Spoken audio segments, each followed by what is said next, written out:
Bonjour à toutes et à tous. C'est un plaisir de retrouver nos bonnes habitudes de séminaires, de colloques en salle et avec un public présent après un tunnel, un peu de glaciation de la fréquentation pour les raisons que vous connaissez, et puis des exercices de travail devant des amphithéâtres vides où il fallait néanmoins manifester un enthousiasme complet devant un public imaginaire. Mais celui-ci est bien réel, et puis il y a un public en ligne qui pourra accéder à l'ensemble des contenus du colloque aujourd'hui, comme à l'ensemble des cours du collège sur le site du collège. C'est une de nos belles ressources dans le cadre de ce que nous appelons la transformation de la connaissance en bien public.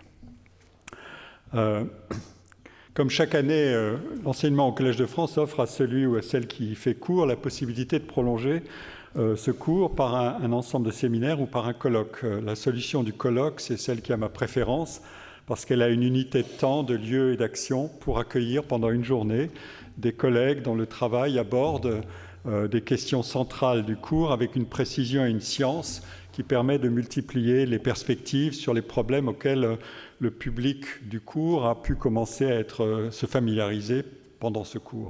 Et je dois avouer moi-même, bien égoïstement, que je suis heureux d'apprendre autant en aussi peu de temps aujourd'hui de la part des collègues qui acceptent de répondre à mon invitation et que je remercie chaleureusement. Le mérite, dont l'étymologie fait signe vers la rétribution et la récompense, et vers ce à quoi on peut avoir droit, n'est pas a priori une notion appelant controverse, puisqu'il fait partie de ces valeurs qui sont louées. Le dictionnaire de l'encyclopédie de Diderot nous dit que le mérite est, je cite, une qualité qui donne droit de prétendre à l'approbation, à l'estime et à la bienveillance de nos supérieurs ou de nos égaux, et aux avantages qui en sont une suite. Les dictionnaires contemporains qui nous disent, eux, dans le sillage du glorieux Littré, nous disent d'abord que le mérite est une valeur morale procédant de l'effort de quelqu'un qui surmonte des difficultés par sens du devoir et par aspiration au bien. C'est ensuite que la notion est transposée à la caractérisation des individus et que le mérite qualifie des individus qui sont dignes d'une appréciation avantageuse pour ses qualités morales ou intellectuelles.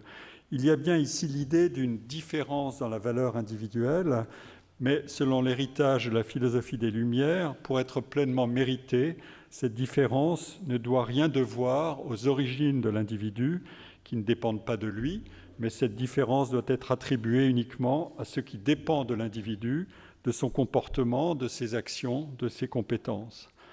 Pourtant, depuis que se développent les recherches précises sur la mesure de toutes les dimensions de la vie sociale qui créent des écarts et des inégalités de destin, de conditions professionnelles, de rémunération, d'estime ou de respect, le mérite devient une notion plus floue, autrement dit plus contingente.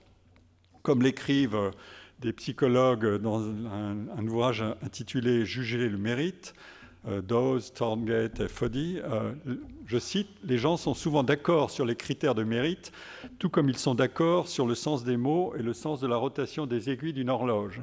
Les critères varient d'une situation à l'autre. Les critères permettant de juger le mérite des demandes d'admission à l'école de médecine, par exemple, ne sont pas les mêmes que les critères de mérite permettant de juger les trophées dans les expositions canines. » Malgré cela, dans une situation donnée, les critères peuvent être mutuellement acceptés ou rejetés par tous ceux qui jugent et qui sont jugés.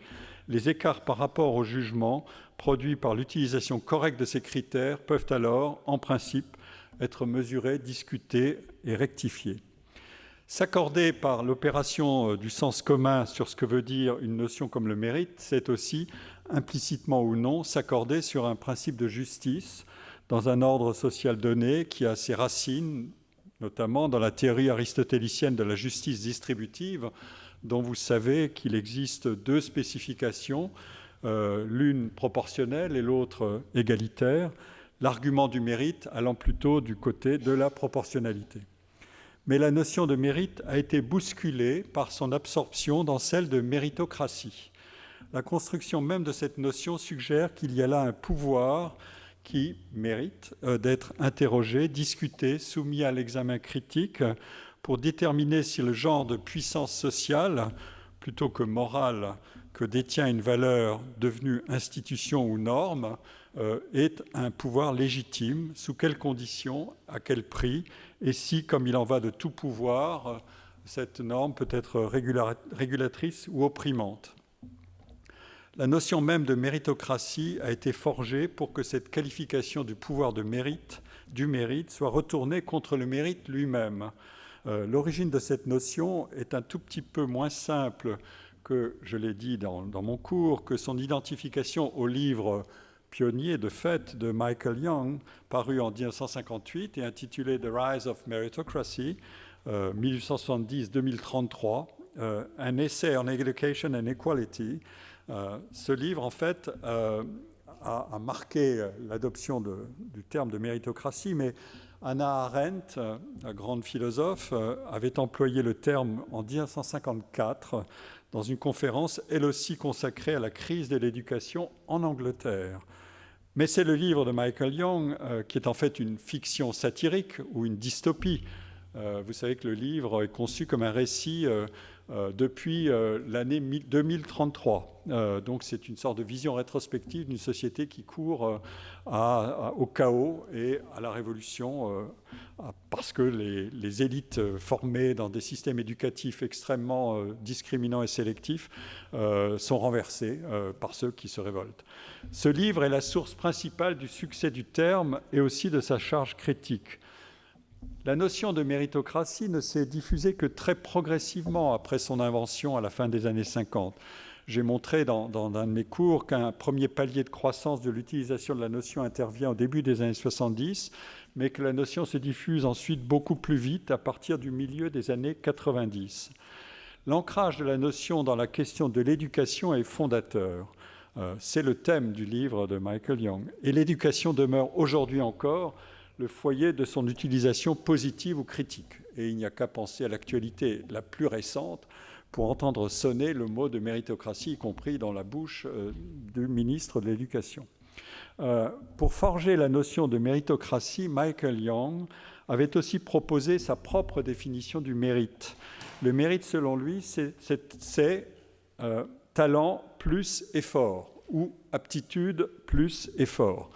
Aptitude ou talent, dans les deux cas, il s'agit de nommer des différences et des hiérarchies de qualité individuelles. En procédant ainsi, le levier de la critique peut être placé sous ce premier terme. Soit le talent ou l'aptitude est tenu pour une qualité intrinsèque des individus dont il importe peu de connaître l'origine exacte, ou, version radicale, dont il est admis que l'origine plonge dans la biologie des différences individuelles. Je vous rappelle que Michael Young était anglais et l'Angleterre, c'est la patrie de Galton au XIXe siècle, de ses fameux travaux sur la mesure de l'intelligence. Soit la notion est tenue pour un idéologème, parce qu'elle reviendrait à naturaliser ce qui est en réalité une production sociale. Les aptitudes manifestées dans le travail et dans la réussite scolaire sont inégales, et ces inégalités sont explicables par ce qui est immédiatement visible dans les enquêtes et dans l'observation, le poids des déterminants sociaux qui font réussir les enfants de parents éduqués des classes supérieures et moyennes, ces mêmes déterminants qui diminuent symétriquement les chances des élèves issus des classes populaires. Les recherches ont montré depuis longtemps que raisonner de façon binaire en termes de soit ceci, soit cela ne mène pas très loin. Durkheim était le premier à l'affirmer quand il discutait lui-même les travaux de Galton. L'interaction des facteurs qui agissent sur les trajectoires individuelles, scolaires et autres, et professionnelles, est une interaction complexe et multidimensionnelle et dynamique.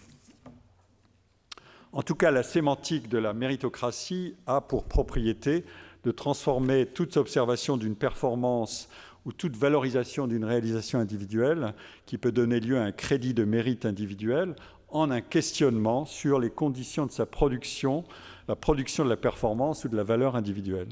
Ce faisant, il s'agit de faire remonter l'inégalité des résultats observés, par exemple scolaires, vers l'inégalité des chances de départ. Je n'ai pas le temps d'examiner le second terme de la définition du mérite de Michael Young, le terme de l'effort. Mais lui aussi peut être considéré comme une boîte noire qu'il faut ouvrir pour comprendre que l'effort lui-même ou la capacité d'effort est la résultante d'une interaction entre un certain nombre de facteurs: motivation, confiance, estime de soi, gratification, soutien des aînés ou des pairs, valorisation non décourageante de chaque tentative pour surmonter une difficulté, conditions favorables à la concentration, etc. etc. Je viens de rappeler brièvement ceci. D'abord conçu comme une valeur, le mérite, à travers son incorporation dans la notion de méritocratie, devient clivant.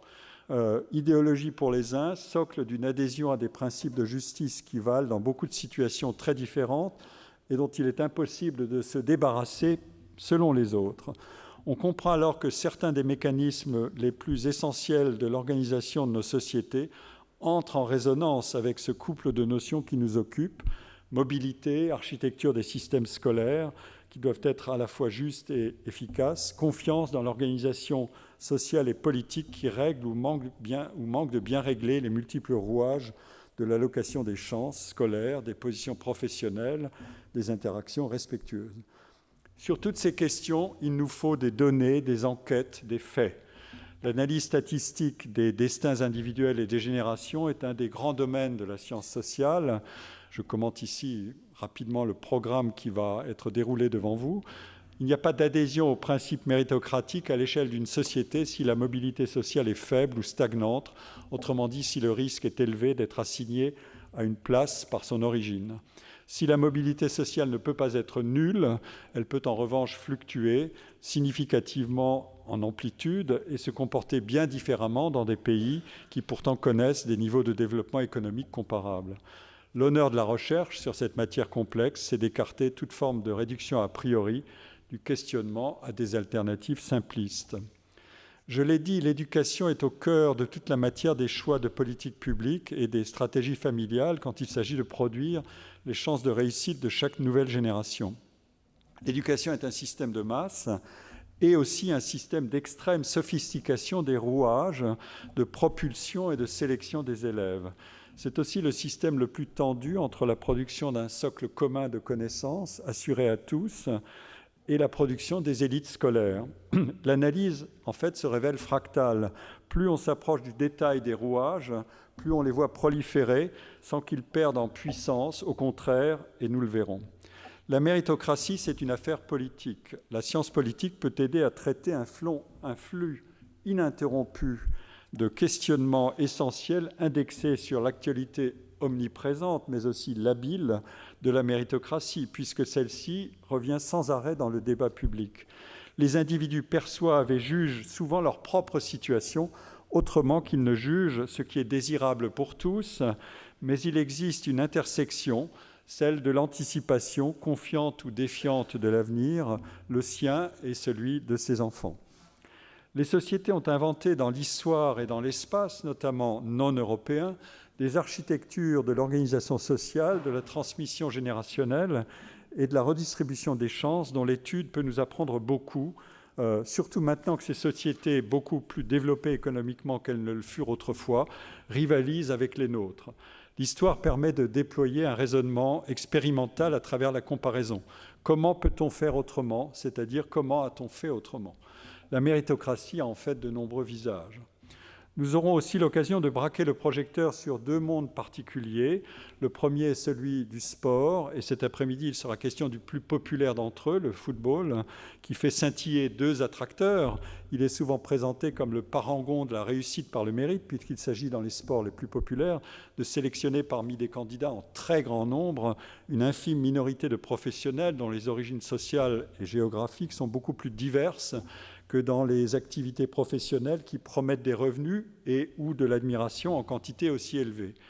Deuxièmement, les revenus des stars y sont considérables, et les exemples se multiplient, et suscitent pourtant moins de réprobation que dans les autres métiers sujets à des inégalités aussi vertigineuses. Pourquoi ? Mais d'abord, qu'en est-il de ces revenus et comment sont-ils composés ? De quelle économie relèvent-ils ? Un second domaine qui sera abordé fait parler abondamment de lui depuis quelques mois, ce sont les mathématiques. Comme sciences de la recherche, elles sont organisées davantage que la plupart des autres disciplines par des principes de juste compétition. Comme discipline scolaire, elles sollicitent l'aptitude et l'effort plus visiblement qu'ailleurs, mais l'aptitude et l'effort y apparaissent bien comme des productions individuelles et familiales autant que comme des valeurs sollicitées et produites par l'école. Mais qu'en pensent les mathématiciens eux-mêmes ?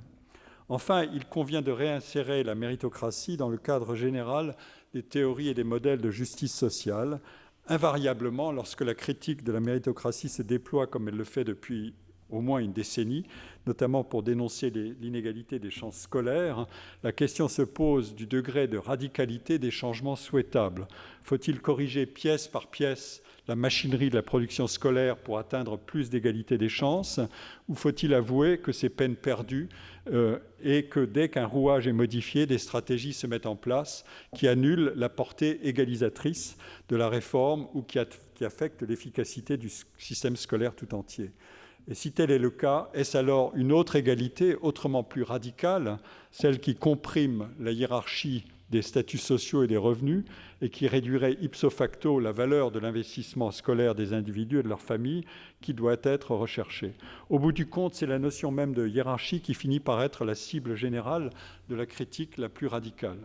Ces questions relèvent des théories de la justice sociale qui désignent plusieurs voies possibles et qui peuvent aussi différencier plusieurs sphères de justice, pour emprunter le titre d'un célèbre livre de Michael Walzer. Voilà le programme auquel vous allez être, qu'on va vous présenter, que les différents intervenants vont vous présenter. Et je vais tout de suite donner la parole à Louis-André Vallée en disant quelques mots sur mon cher collègue Louis-André Vallée, que je connais comme tous les intervenants, ou presque, depuis longtemps. Louis-André Vallée est directeur de recherche au CNRS. Il est membre du GEMAS, groupe d'études et de méthodes de l'analyse sociologique, qui fut fondé par Raymond Boudon, un auteur fameux d'un livre sur l'inégalité des chances. Et ses travaux portent sur la stratification sociale dans la société française depuis le milieu du XXe siècle et surtout aussi à travers de multiples enquêtes à vocation comparative internationale. Et donc, c'est un de nos grands spécialistes des questions de mobilité sociale. Et il va nous faire un point général sur ces questions-là. Je l'invite à rejoindre le pupitre.